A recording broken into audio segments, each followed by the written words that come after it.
To determine if you have a PTB or narrow PTB arm, insert a penny into the end of the wiper arm. If it fits, you have a PTB arm.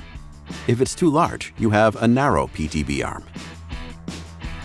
Here's how to install a Rain-X Latitude water repellency blade on a narrow PTB type arm.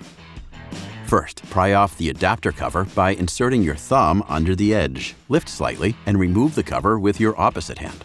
Next, rotate the adapter up.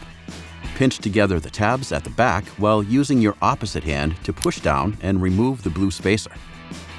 You're now ready to install the blade. After you've removed the old wiper blade, make sure the wiper arm is up or in the service position. Guide both sets of rear tabs into the end of the wiper arm. Continue to slide the blade down the adapter channel until it locks into place with a click. Tug on the blade to be sure it's properly fastened. Remove the yellow plastic squeegee cover and lower the arm gently onto the windshield. Finally, activate the Rain-X water repelling technology. To do this, ensure your windshield is clean. Turn on the wiper blades and wipe at medium speed for 2 to 3 minutes.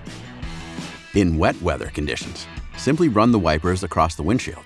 In dry weather conditions, apply water or washer fluid to the windshield intermittently throughout the activation period. After activation, spray washer fluid onto the windshield to observe the water beading. Installation is complete. You're now ready to outsmart the elements with Rain-X Latitude water repellency wiper blades.